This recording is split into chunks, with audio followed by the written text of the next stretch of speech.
Oh.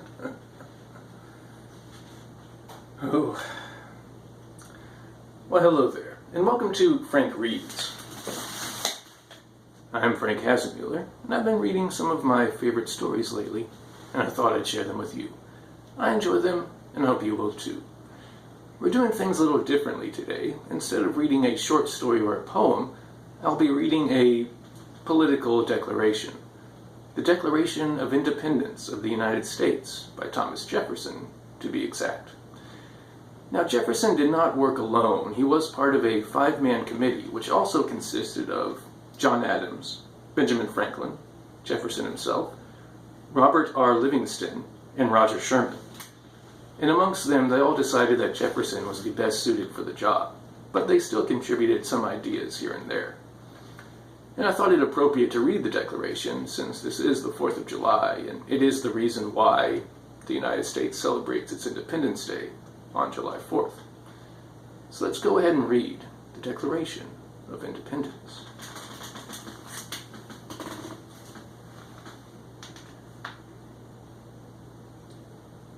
In Congress, July 4th, 1776. The unanimous declaration of the 13 United States of America.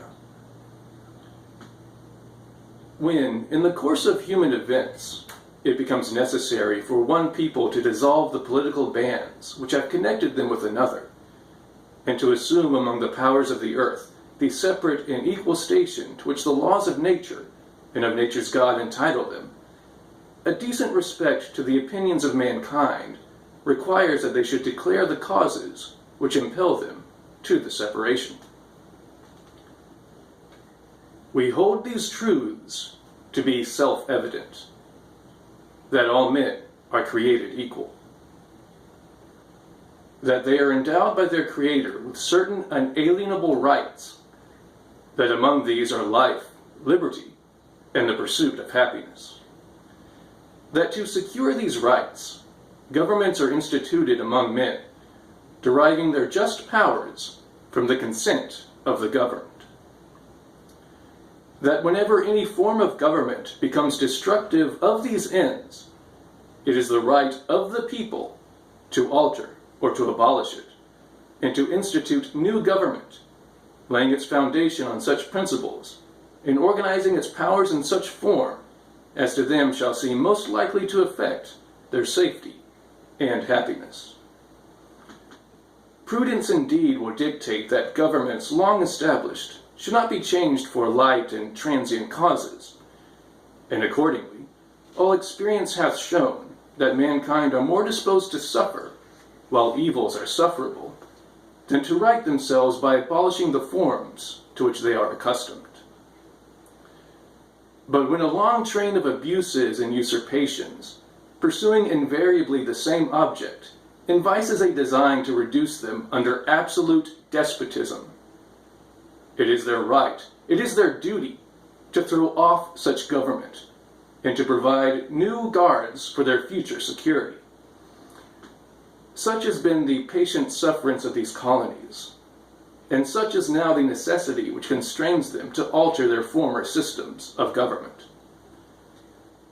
The history of the present King of Great Britain, and he's referring to King George III, is a history of repeated injuries and usurpations, all having in direct object the establishment of an absolute tyranny over these states. To prove this, let facts be submitted to a candid world.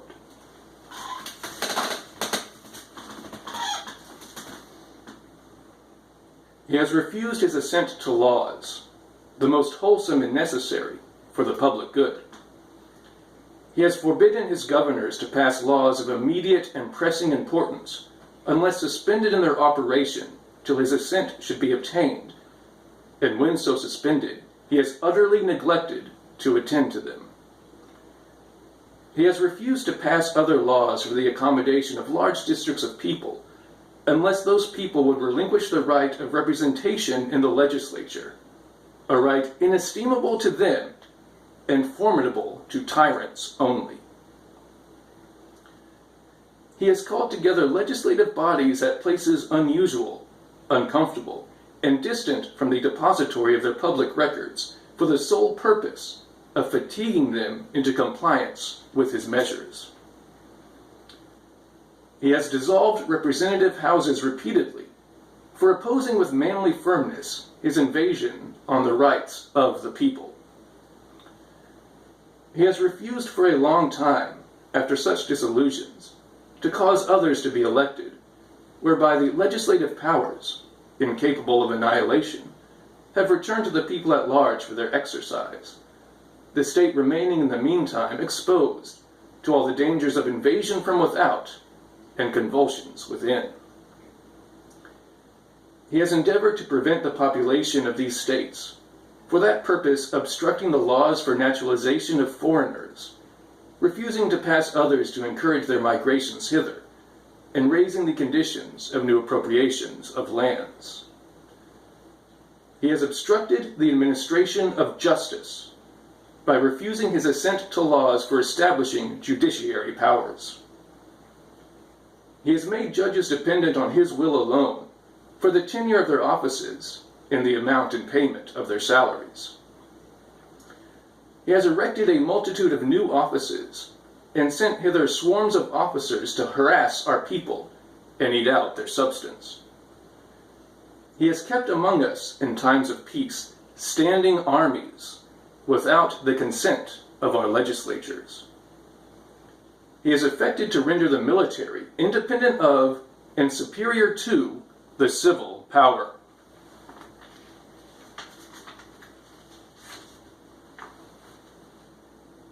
He has combined with others to subject us to a jurisdiction foreign to our Constitution and unacknowledged by our laws, giving his assent to their acts of pretended legislation, for quartering large bodies of armed troops among us, for protecting them by a mock trial from punishment for any murders which they should commit on the inhabitants of these states, for cutting off our trade with all parts of the world, for imposing taxes on us without our consent,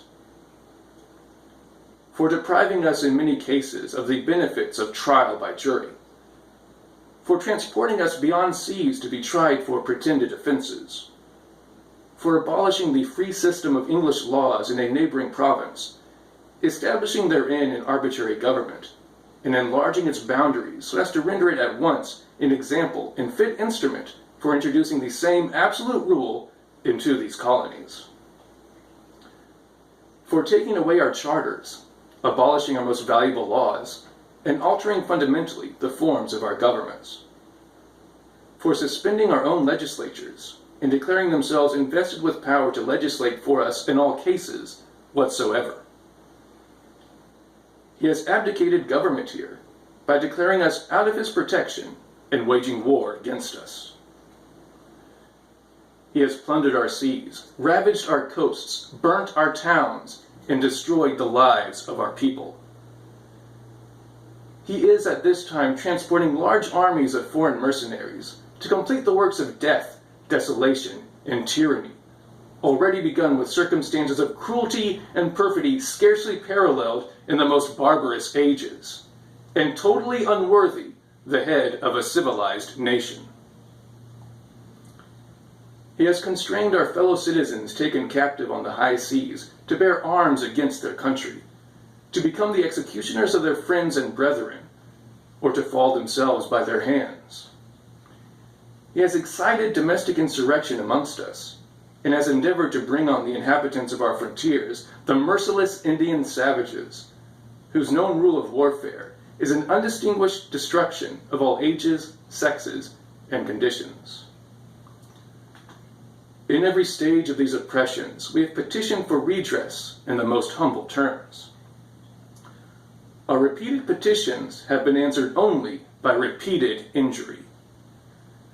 A prince whose character is thus marked by every act which may define a tyrant is unfit to be the ruler of a free people. Nor have we been wanting in attention to our British brethren. We have warned them from time to time of attempts by their legislature to extend an unwarrantable jurisdiction over us. We have reminded them of the circumstances of our immigration and settlement here. We have appealed to their native justice and magnanimity, and we have conjured them by the ties of our common kindred to disavow these usurpations, which would inevitably interrupt our connections and correspondence. They too have been deaf to the voice of justice and of consanguinity. We must, therefore, acquiesce in the necessity which denounces our separation, and hold them, as we hold the rest of mankind, enemies in war, in peace, friends. We, therefore, the representatives of the United States of America, in General Congress, assembled, appealing to the Supreme Judge of the world for the rectitude of our intentions, do, in the name and by authority of the good people of these colonies, solemnly publish and declare that these united colonies are, and of right ought to be, free and independent states. That they are absolved from all allegiance to the British Crown, and that all political connection between them and the state of Great Britain is, and ought to be, totally dissolved, and that as free and independent states, they have full power to levy war, conclude peace, contract alliances, establish commerce, and to do all other acts and things which independent states may of right do. And for the support of this declaration, with a firm reliance on the protection of divine providence, we mutually pledge to each other our lives, our fortunes, and our sacred honor.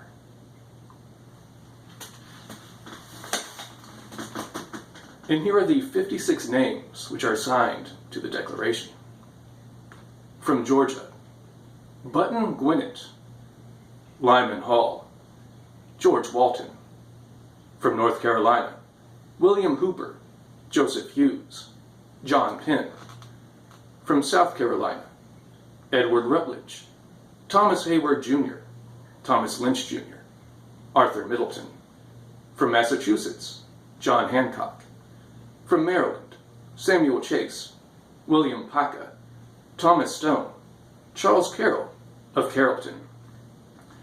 From Virginia, George Wythe, Richard Henry Lee, Thomas Jefferson, Benjamin Harrison, Thomas Nelson Jr., Francis Lightfoot Lee, Carter Braxton. From Pennsylvania, Robert Morris, Benjamin Rush, Benjamin Franklin, John Morton, George Clymer, James Smith, George Taylor, James Wilson, George Ross. From Delaware, Caesar Rodney, George Reed, Thomas McKeon.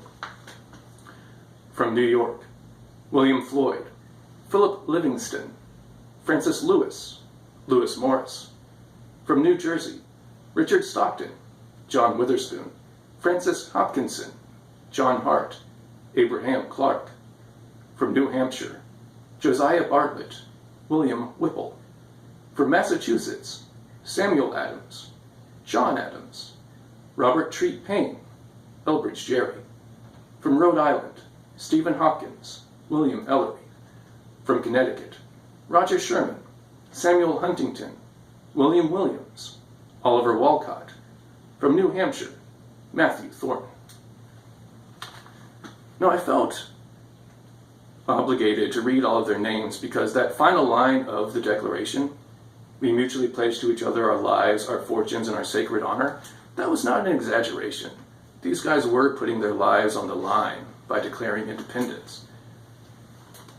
And the best they could hope for, if Britain had won, was prison. Some of them would have been guaranteed to hang as traitors if Britain had won. But one of the really impressive things about the Declaration is that it's more than just a list of grievances, and it's more than just colonies declaring themselves independent.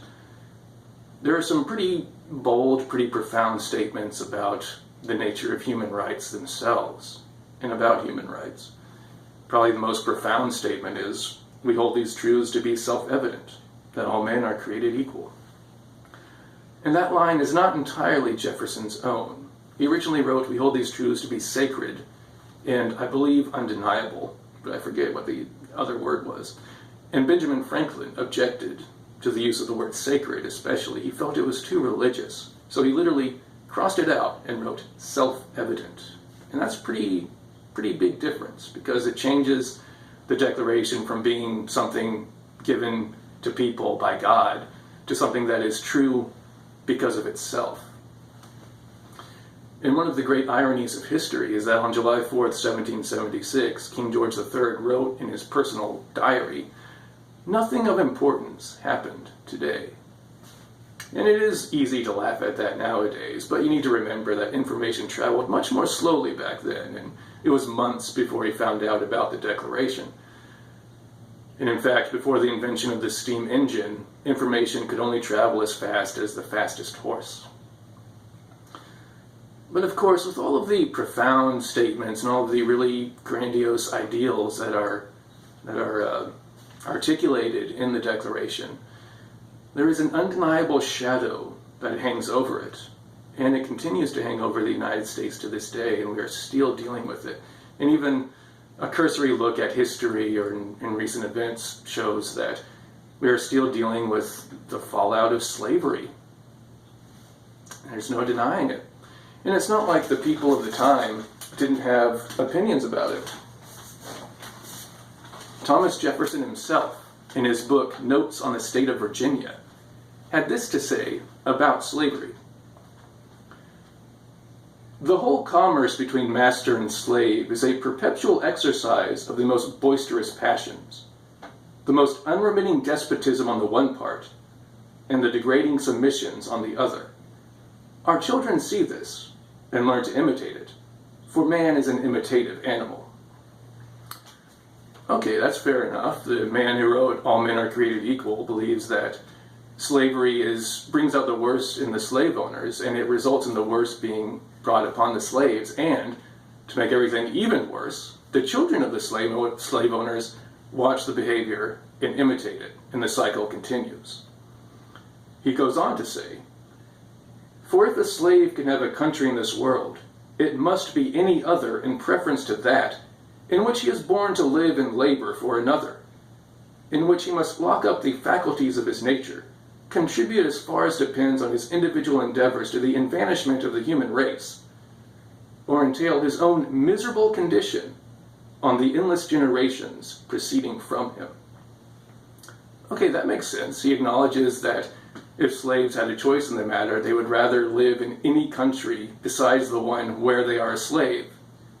And to make matters worse, slavery continues. Now, Jefferson continues to write one of the most famous lines to ever come from his pen. "Indeed, I tremble for my country when I reflect that God is just, that his justice cannot sleep forever." Pretty strong words against slavery. Which again is not surprising coming from the guy who wrote that all men are created equal. But there's still the undeniable fact that there's a very good chance that after he wrote that line about slavery being a crime against God, that eventually the United States would have to reckon with, there's a chance that he looked out his window onto the fields of Monticello, his home, and he saw toiling in those fields, which supported him, which allowed him to write all of his works, slaves, human beings that he owned as property and that he would not free within his lifetime. It's a classic case of cognitive dissonance, the ability to hold two contradictory ideas simultaneously without realizing that they're contradictory, or being able to reconcile the fact that they are contradictory. If you want to be nice, you could say that it was ironic that he would write that all men are created equal, while he obviously didn't believe it himself. He didn't feel that it applied to all men. If you wanted to be less nice, and if you wanted to be more truthful, you would say that it made him a hypocrite, and that every founding father, every signer of the Declaration who owned slaves was a hypocrite. And they were. And it's very strange to me how people in the United States act like it's some kind of taboo, or if there's some kind of, it's like you're committing heresy when you acknowledge the hypocrisy of the founders. I mean, it's a fact. And it's one that people have been talking about for centuries. There's this quote from an American. And this quote comes from almost 100 years after the Declaration. And it reads, "As a nation, we began by declaring that all men are created equal. We now practically read it, all men are created equal, except Negroes. When the know-nothings get control, it will read, all men are created equal, except Negroes, and foreigners, and Catholics. When it comes to this, I should prefer immigrating to some country where they make no pretense of loving liberty. To Russia, for instance, where despotism can be taken pure and without the base alloy of hypocrisy."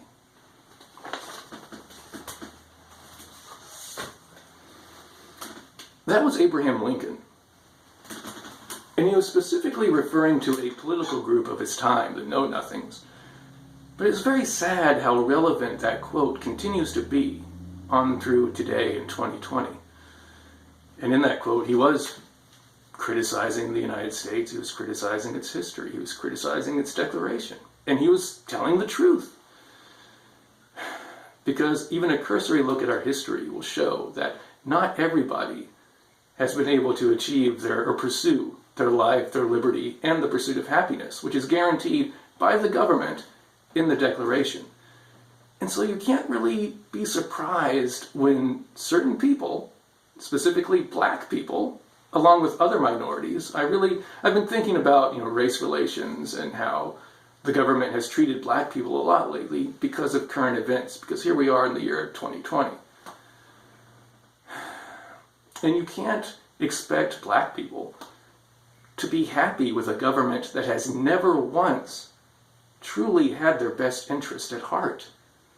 And their dehumanization, their degradation, their denigration has been part of our national DNA from the very beginning, from the moment that the signers signed the document saying that all men are created equal, but they actually said, oh, but not everybody? Then that hypocrisy, that base alloy of hypocrisy that Abraham Lincoln talked about was there, and it's still there, and we're still dealing with it. And things have gotten better, but they're not perfect, and we really need to be working towards that perfection. And history has shown that a good way of doing that is to go out into the streets and to demonstrate. So the question arises, if so many of the founders were so hypocritical, why should we listen to them? Why is the Declaration still relevant? Why should we care? Why should we read it? Why should we think about it? Why should we discuss it? And I would say, kind of goes back to that figure of speech, a broken clock is right twice a day. Just because these people were hypocrites doesn't mean that they weren't right about some things. And it doesn't mean that we can't celebrate the good things they did, while also criticizing the bad. Because these people were not gods. They were not angels. They were not prophets. They were human beings with the same flaws and foibles and prejudices that everybody else is capable of. And it's important to remember that. And it's important to remember that we can criticize them without being unpatriotic. Because I think that a true patriot would look at what the United States is supposed to be and look at what it actually is and want it to become less of what it is and more of what it should be. Because those ideals in the Declaration are good ideals. And they are worth striving towards. And just because the author of those ideals, the man who put them down into words, was a hypocrite, doesn't mean that they aren't worth striving towards, because they are. And I think that if we did try striving towards them, this country would be a better place. The world would be a better place. And I think that is worth working towards. And how do we do that? We demonstrate in the streets. We contact our representatives. We educate ourselves on the issues of the day, and then we go out and we make educated decisions when we vote. And if we do all of those things, we can improve things. Because there are a lot of people nowadays who seem to think that nothing can ever improve. And I honestly believe that the first step in making sure that nothing ever improves is to believe that nothing will ever improve. But that doesn't mean that we need to go into denial about the bad things that are going on. We just need to work towards a better future. And I think that if we do that individually, and if we do it collectively, then we will. And we will live up to the words in our Declaration. So those are my thoughts on this July 4th, 2020. Thank you for watching. I hope you will join me next time. And until then, take care of yourselves, take care of each other. Keep thinking, and most importantly, keep reading.